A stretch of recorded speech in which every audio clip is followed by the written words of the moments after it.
Hi, my name is Charlie McCready. I'm a parental alienation coach, and I'm delighted to be joined here today by Melanie Gill, who is a professional psychologist and an expert in attachment theory. And we're here to discuss false allegations. So, first of all, hi, Mel. Thanks for joining us again. Well, good morning, and thank you for having me again. It's an absolute pleasure. It's an absolute pleasure. Your knowledge is amazing, and I love these sessions because there's so much that we can help alienated parents with in terms of kind of understanding the dynamics of these situations. So today we're going to be discussing false allegations, and I Yeah. thought let's just kick off by distinguishing the difference between what's a real allegation and a false allegation. So how would you define those? Well, I mean, in these cases, I would say I'm just going to look back over the last 20 years at the cases I've done.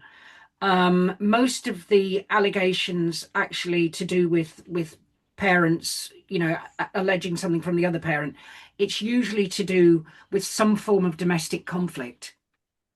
Mhm. And absolutely for sure, when people break up, their emotions run riot.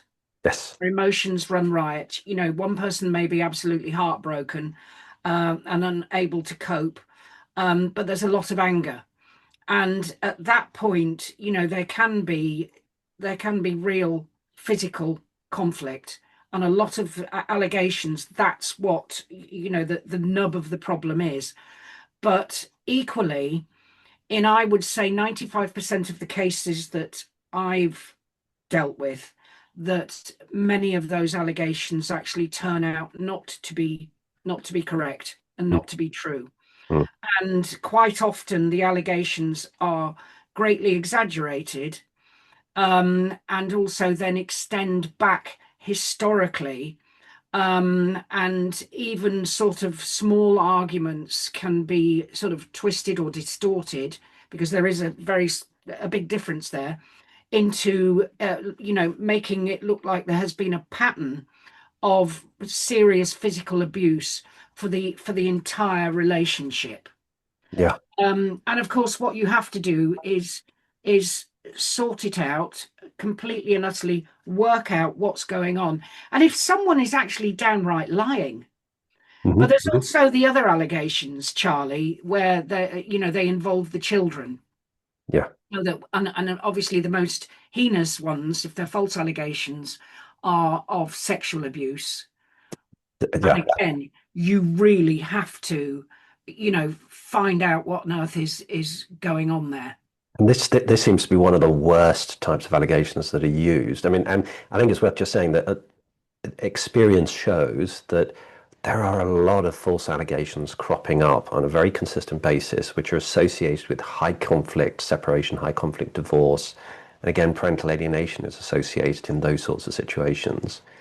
And they're being used as a tactic by the alienator to create what to undermine the character of the person they're accusing, but also very often that person doesn't get access to the child during the period of time that the accusation is being assessed and hopefully appealed and negated. But it's I mean I think it's helpful to looking at the motivations, which is just what you were beginning to talk about. So why are people doing this? And again, that's really complex. I think one thing that we have to say straight away is that false allegations within these cases are extremely common, and Mm. that's an international problem. Hence, the fact that we have a great many organisations who are trying to, help with policy to deal with false allegations. But of course, here in the UK, we have been told that false allegations are rare in these cases, and that to me is just plain straightforward wicked. It's a lack of understanding. It's a lack of research. And it's just, as you say, it's just wrong. Anybody who's been through this knows that the false allegations are absolutely rife in these cases, more so than anywhere else. I think it's helpful also to understand what sort of impacts is this having on the people. So, you know, what impacts it having on the kids, for instance. Well, I mean, it all depends. I mean, every single family is unique. And you have to go in and really find out what on earth is going on, because you can have various different scenarios here. You can have somebody who is intent on weaponizing allegations, and who is making them up. That's the extreme, is they're making them up. They're going to weaponize them. They're going to use it as a tactic to make sure that the children never see their other parent. Mm. um, Mm. but then you go to another type of problem, and that's actually where you have a parent who has a lot of unresolved trauma that has been happening over their childhood. They may have been abused in some way, and they are absolutely hypersensitive to anything that looks like abuse. And of course, when people split up, there's no longer that connection between them, and Totally. they're viewed, they view each other with huge suspicion Yeah, and hostility. and Yeah. hostility. And so they may be projecting their past trauma onto the current situation. You Mm. need to sort that out. You need to go in and find out exactly what's going on. And the other thing, the big problem that we've had, which has been growing over the years now, is that false allegations are being supported by outside agencies. Mm. People's exaggerated claims are being validated and accentuated. And that is so harmful to children, because at the day, what's being put in a child's brain is that one of their parents is dangerous. One of their parents is so dangerous they might hurt them. Yeah. Yeah. And you have to look at, if actually the allegation is true, if you go in and you assess correctly, you absolutely assess, you get to the facts, not just guesswork, Mm. and you find that some of the allegations are true, that there has been conflict between the parents, there has been arguments, there maybe has been pushing and shoving, or even worse. You have to go in and see what risk that then presents to the children. Mm. It is Mm. not, you can't say, make this blanket statement, well, that's it. There were arguments, so the children can't see that parent. If you think about, children go and see their parents who are murderers, mothers and fathers, in prison.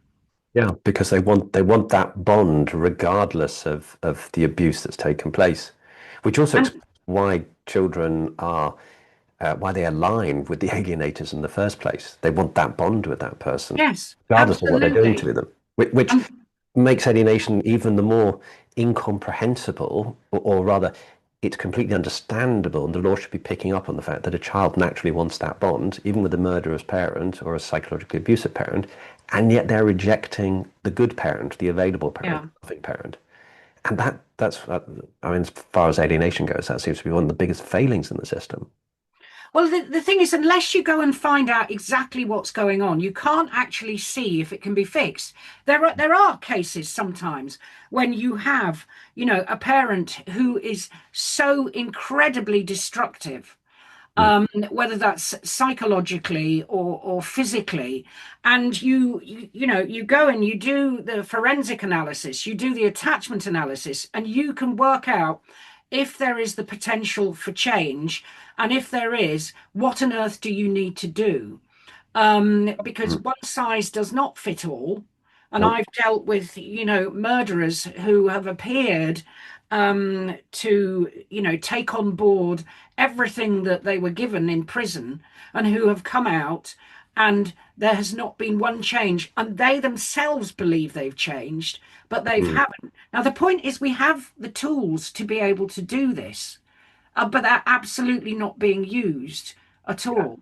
Yeah. And along with the false allegations, as I said, in the systems that actually go and support them, one of the first, and really important things that people do is they go and get a non-mol, Hmm. go Hmm. and get a non-molestation order, and that's based on one side saying something, and that's actually devastating for the parent. Yeah. That's Yeah. devastating for the parent who's got it, especially obviously if it's false, Yeah. because they then, there's a record, and these can be built on. And although some, there'll be maybe a fact finding and allegations will be dismissed. They're not really. We know in these cases that they follow that person around. They're brought up in court over and over again. And, they destroy a parent's life Yeah. psychologically. They can be in trouble at work. But the other thing is they begin to doubt themselves. Hmm. And, the walking on eggshells, which is a feature of these cases anyway, becomes much, much worse. They're terrified when they see their children. Yeah. I know I dealt with a mother who had been accused of, physically abusing the children. And Mhm. it just meant, and, so we supervised contact. And Yeah. she was terrified. She was absolutely terrified of just even touching the children or even putting a boundary in. So normal parenting behavior then becomes horribly constrained. And what That's, message does that send to children? I mean, that's so important because, I mean, just taking a slight backward step. So this, what we're really saying is that this is a very manipulative, controlling. It's an intentional things. These false allegations. These are not things that are accidental. It's all part of kind of like almost a legal strategy on behalf of the alienating parent, but it leads into this whole area of how it's affecting people. And as you say, those parents are distraught by being accused by this, the fact that their children sometimes start believing it and start talking about, sexual abuse and things that never even happened years later, as if it actually happened. But I think psychologically, those parents are devastated. And I think you were talking about well-being on a previous podcast. I think it links into that. These parents need to go off and get help because when they're in a mess, you can't help your kids. No, you can't help, but you're communicating the mess. The Yeah, point is that you may try and hide your emotions, but the point is that, a child is born with this brilliant ability to recognize the true emotion of their parent, because of course they can, because until totally. they have, the full adult brain, in life, they have to recognize any Mhm. sign of danger from that parent who represents the biggest danger to them. Yep. So they will pick up on your real emotional state, Yeah. whatever is going on. And one of the worst things that parents do completely inadvertently is, in order to try and appear neutral, they show a still face. Yeah. Yeah. And a still face in front of a child is is pretty horrendous, Yeah. because their little brain suddenly, they are not getting any emotional information, Mhm. and Mhm. standing in front of them is a stranger. Yeah. And it causes the most enormous disruption, physiological and psychological disruption in their body. Mm. So, the complexity of these situations is being ignored.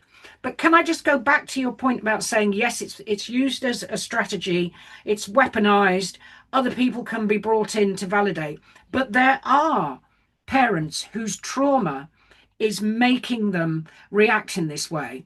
So Mm. I'll give you an example to do with sexual abuse. So a mother who had some form of sexual abuse in the past, um, when their child came back from contact, did something naughty, took their pants off and sort of threw them to the side. And that triggered some sort of, flashback in the mother, Yeah. who immediately, said to the child, "Why did you do that?" in an angry tone. Yeah. Now, what you then get with children, and if I'm just going to advertise my lying webinar, go and have a Yeah. look at the film to do with children lying. That's They brilliant. react and they say something like, "Well, Daddy told me to."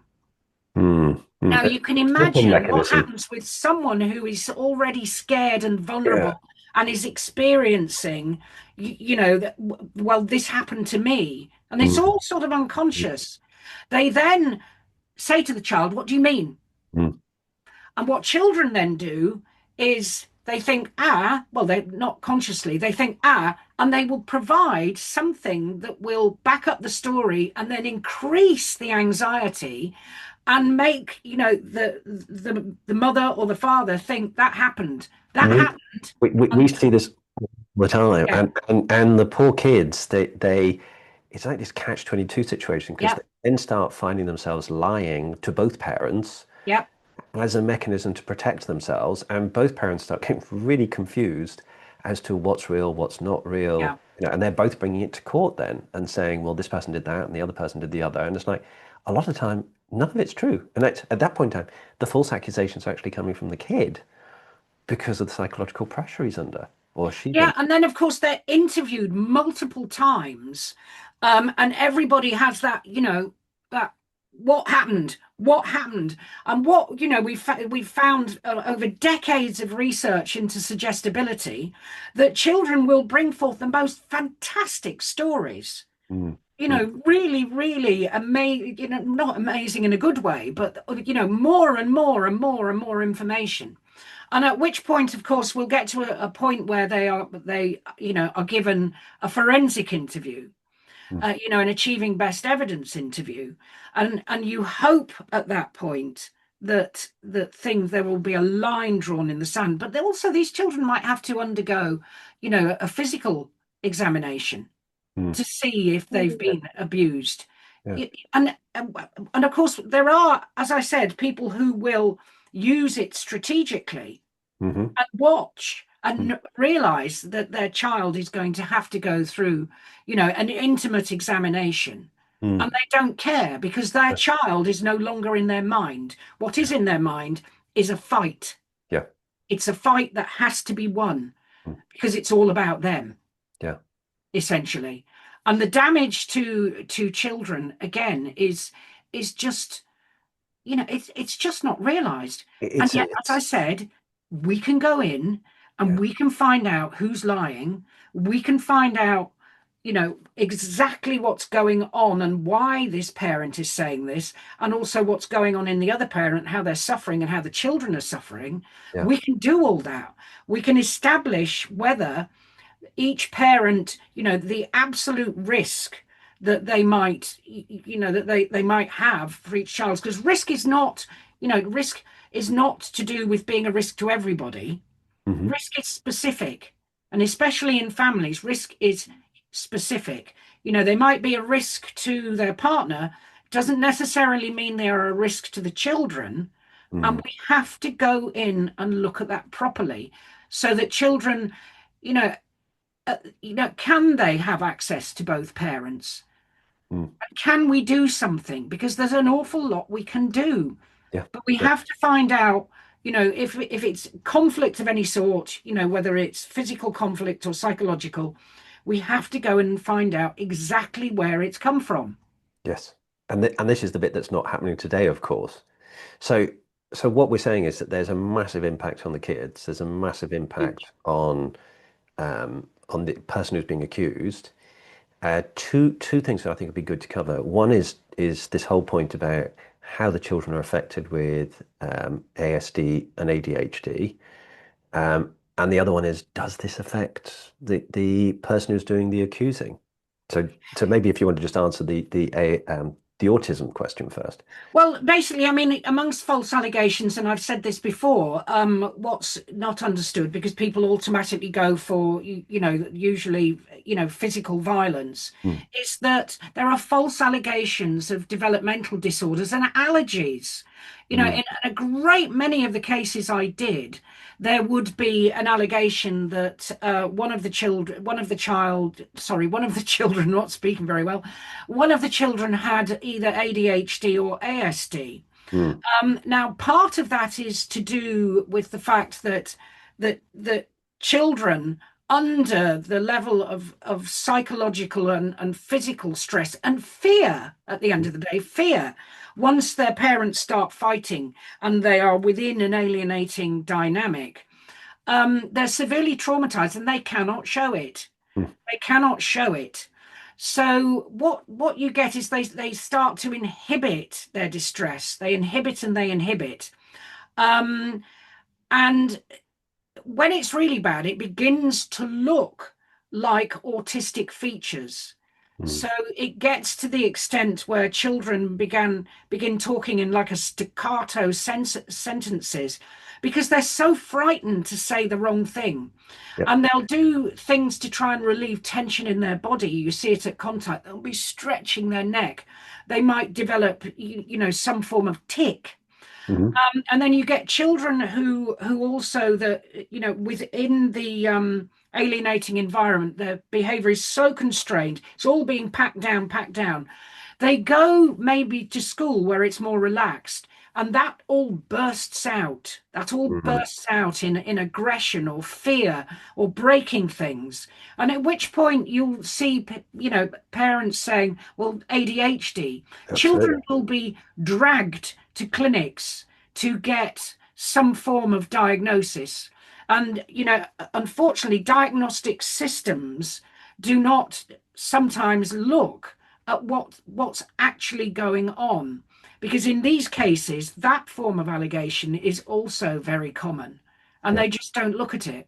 And so the overlap between the symptoms of ADHD and ASD and trauma, they absolutely overlap. Yeah. Yeah. But suddenly you'll see these children, there might be 10 or 11 or something like that. They suddenly have ADHD or ASD. Well, Yeah. that's not possible. Yeah. I mean, That's and not possible. I think we've talked about this before, and Yeah. it's just there's this lack of understanding, which is part of the problem as well, because the people who are supposed to be there to protect and deal with these issues don't have the training to actually get to the bottom of, why these children are presenting these sorts of behaviors. And it's because of the underlying abuse that's sitting in the background and the false allegations, not because of the fact that they are autistic or they have ADHD. And the thing is, the parent, because a great deal of the diagnosis of these conditions relies on parental reports. Hmm. And if you have someone who is, slick and plausible, Hmm. and you don't understand that this person is manipulating the system, Yep. then you go with, you believe that what they're telling you is true. Why wouldn't you? And of course, this is what the judges are being exposed to as well, not realize, Yeah. but the judges are being lied to so much of the time. Yeah, It's I mean the point is appalling. is that what we're going back to a place where you just look at presenting behavior. Mm. That's what's being looked at. You just look at what's in front of you. Well, Mm. that's not going to give you the level of knowledge that you need to solve these cases. Well, any case actually, it's a like let's give it a label, and then Mhm. we can send it down the tube. That's Yes. what's happening. It's not good enough. It is harming children on an industrial scale Yes. and harming parents. And back to what you were saying is, what happens to the alienator. And the thing is that the alienator, what I've found is that lying damages your brain. Mm. Yeah, you were saying. And Shocking. even when it's self-deception, Yeah. there are clear neurological changes that have gone on. So the more you lie, the more you're able to lie. And there are Mm. specific changes that take place in the brain. Head to my webinars on lying I'm lying. Yeah. and what happens in the brain and the body Yeah. to do with parental alienation. Yeah. I mean, But that's the thing. Everybody is damaged. yes, Everybody is damaged. Being lied to damages the it's brain. damaging. Yeah. There's a link here as well with the false allegations and the fact that parental alienation by some people is being presented as something that doesn't exist, which kind of in itself is another false allegation. Well, yes, it is. And of course, this story that's being peddled, no false allegations, they're rare. Appalling, absolutely appalling. And Yes. especially when that's actually, come from the Family Justice Council, Hmm. where they were being advised by some psychologists. Mm. Mm. And that's outrageous because that sort of misinformation is so harmful to children. And Yes. of course, you know, professionals do no harm.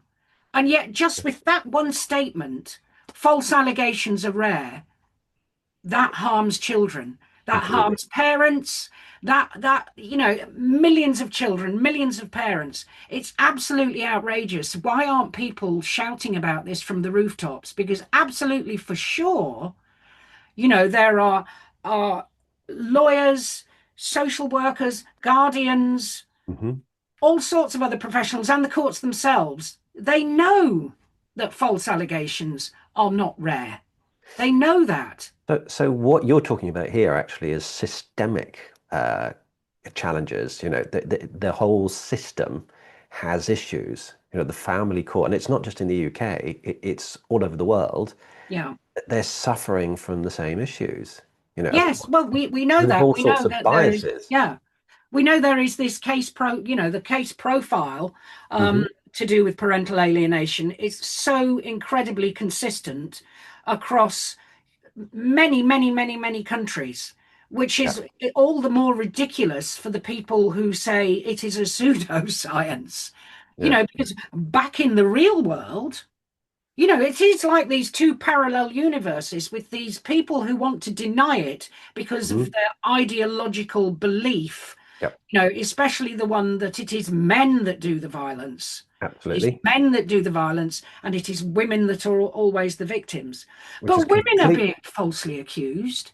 Mothers are being falsely accused. Yep, yep, yep. No, no. I mean, it doesn't. I mean, I think people get caught in this kind of gender bias, and yeah, the huge numbers of women are being alienated. Huge numbers of women being falsely accused of stuff, and although the numbers, because we don't have the research, because this is not recognized and because it's not funded, so without the funding there isn't the research, so without the research there isn't the data, without the data it isn't recognized. Catch 22. But of the fun of the research does seem to be done, and it started off at about 70-30, 70% men being alienated, 30% Mm, women. That number seems to be moving towards 60-40, mm. and I wouldn't be surprised if it keeps on moving. So, that means there's 40% of women who are going through being the recipients of false allegations made against them by men. Yeah. And equally, for the men who've been alienated, a lot of them, including myself, I wasn't physically abused much, but it happened very occasionally. But I was psychologically abused, Mm. you know, and that took me a long time to realize. But this is part of that kind of systemic issue. There isn't recognition of these things. The other thing is that when it comes to assessment, of course, psychological abuse is hard to spot using the sorts of assessment that now dominate Mm, in family courts. The point is, if you go in and use attachment assessments, the adult attachment interview is the only validated tool that finds trauma from the past. And I mm, mean, very specific trauma from childhood upwards, yep. trauma that is developing, and then the risk, Mhm, and finds out also why, who did it, and what is it, mm, completely and mm, utterly. mm, So mm. these things are laid bare when you go in and use the proper tools. Yes, and I think attachment theory should be used very broadly, not just in these cases, but in kind of psychological support for people, because so much of the time I see it. I'm not using the attachment tools, but I'm not an expert like you are in this area. But I see the links between past experiences and current behaviors, which also means their future behaviors, unless they change it, will continue being impacted. But anybody who's been through even like really subtle, it's not even quite trauma, but subtly negative experiences Yes. when they're young, it has an impact on your Well, self-confidence, it's self-worth. cumulative. Yeah. Yeah. Yeah. And it's And you keep cumulative. on And having that, all and these that's negative experiences. And that's what you reveal. That's what, Yeah. attachment assessment reveals. Yeah. But the problem always, I mean, the point was attachment was an absolute mainstay of assessment in courts, in family courts for decades.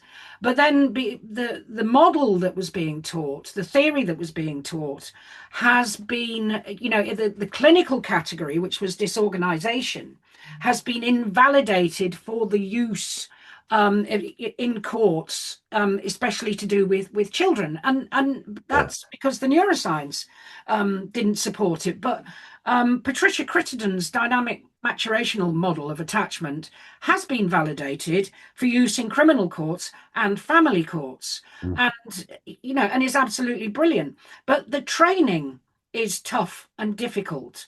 Yeah. And I remember when I was involved in, advising policymakers 10 years ago, that the deputy child commissioner at the time saying that it is appalling that clinical psychologists are not taught attachment assessment. They're taught a bit of the theory, but they were Mm. being taught the invalidated theory. But they're not taught the assessments because the assessments are so specialized and they do take years.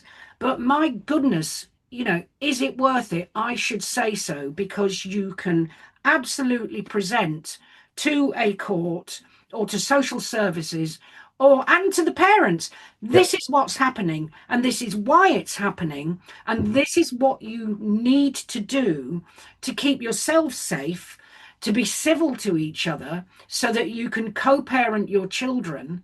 And for the children, you absolutely get to what has happened to these children, because children are actually being ignored in court.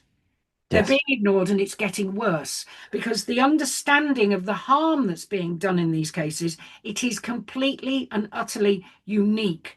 But children hide it so well. And if all your tool is that you go in and you talk to a child and you look at their behavior, you are simply not going to find out what on earth is going on. So with the last few minutes that we have available to us, what are the solutions for addressing the false allegations and addressing all the harm that's being done at the moment? We need to see, alienation as something that is completely unique.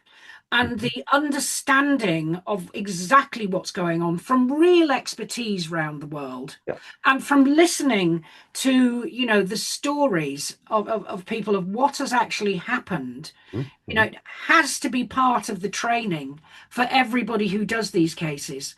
And professionals, who are involved in these cases have to have specialist training. Yeah. And they have to understand that it is, there is often one very powerfully coercive parent who can pull you in and Yeah. pull you in. And if you use things like clinical opinion, Mhm. you're not going to find out what's going on. You need to use forms of assessment that forensically analyze, that look at things as data, Yeah. because otherwise you're going to be pulled in. You're going to be pulled in. And then, of course, there are the therapists out there, the therapists who are inadvertently causing harm because they also do not have any training or any understanding that quite often the person who's sitting in front of them is going to triangulate them Mm. into a very distorted view that will validate them. They will then take that validated viewpoint back to the court and weaponize it. Yes. So I think to kind of summarize that, I think what we're really saying is that we need to have a much deeper level of understanding that can then be built into training that goes out to this very wide community. Because you were talking about the psychologists, you're talking about the judges, you're talking about the social workers, Yeah. you're talking about the lawyers. Um, you're also, I think, suggesting, which I totally agree with, that the forensic specialists need to be brought in, have a much bigger role. I mean, I guess they're the people who ultimately will educate everybody else, in terms of that much wider body, because it's people like you who have this knowledge. We need to leverage that and be successful in a far greater way. But is that basically, the solution that we need to be looking at? We need to acknowledge that there are people out there who are specialists, because Mm. this is a specialist area Yes. and it has to be treated as a specialist area. And the people who are coming into court, doing the assessments, doing the therapy, they are specialists. And Mm. they may be outside the field of the, as I am, of standard regulation. There has to be a new body that looks after the specialists, Yeah. and is a go-to point for people doing these cases, because if you just choose a standard psychologist or say a social worker who through no fault of their own No, no, has actually not. knowledge of these cases, Yeah. then it can be absolutely disastrous. And then, Yes. the amount of public money that is wasted because the wrong assessments are used. The number of cases I had Mm, to do mm. where a psychologist had gone in with no training in parental alienation, no experience in parental alienation, and used things like, gone in and measured parents' IQ and used that to form an opinion on the complexity of these cases with no knowledge. And I would then, as many other specialists have had to do, have to go in and redo it all. And that's all on legal aid. Well, get it right in the first place. And Get it right in the first place. I think that's such a critical thing that we Yeah. talked about previously. It's as Mm, well, it's mm. the cost involved, and how can we make it through this combination of, understanding, training, making sure everybody understands it, br make it financially affordable for as many people as possible, because there's so many people who just don't have the financial means to get the correct, because you're having to do it independently. The system is broken right now, so the Yeah. only way you can actually succeed is if you've got the resources to do it and pay for experts such as yourself. But we need to make it possible. There are a lot more people like you available.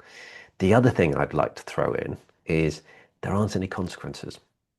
So for the people Yeah. who are doing all the false allegations, like they almost needs to be something, maybe even consider going as far as prison, to say if three strikes and you're out, or two strikes and you're out, or even one strike, depending on the severity of it, so that people realize there's a real consequence, because it's a big problem right now. The people who have the propensity to the false allegations just spin them out one after the other. Well, that's what I was saying. The thing is, in family court, they just carry on, carry on, carry on, Yeah, yeah. accusations. The point Nobody is that stops them. we know that, many of the more extreme behaviors that we see, which are common, cross over into criminal behavior. Mm, mm, And nothing is being done about it. Nothing is being done. And something has to be done. There has to be a bridge between, and sort of a crossover between family court and criminal court, so that so things come to a stop. yeah, The problem is with poor assessment is nothing comes to a halt. yeah. Nothing comes to a halt. When you do, when you go in and you do a specialist assessment, you can bring in really nuanced recommendations, but then half the time that is not then monitored down the Mm, line. mm. And we know how many times court orders are broken by parents. Yep. It's just absolutely taking the Michael to an extreme extent. All the time, all the Yeah, time. yeah. Mel, I think this has been an amazing conversation. I mean, for anybody listening, I think we've gone through what the key issues are, what the key impacts are on people. I think we've looked at solutions, and also some of the kind of consequences that should be in place to stop this happening. But this has been, I hope this is very helpful for all the parents who are listening to this. I hope so. Yeah. And thank you again for coming along and joining me. I'm hoping you'll come back and continue joining me on more conversations like this, Yes. because I think this would Yes. be really, really great. And Get the we'll just knowledge pick out off there. little, yeah, yeah. I mean, that we've we've only touched the tip of the iceberg, Mm. but I hope this will be really insightful for everybody listening. Thank you. Wonderful. Mel, thank you so much. And we'll get together again very shortly. Great. I can't wait. Cool.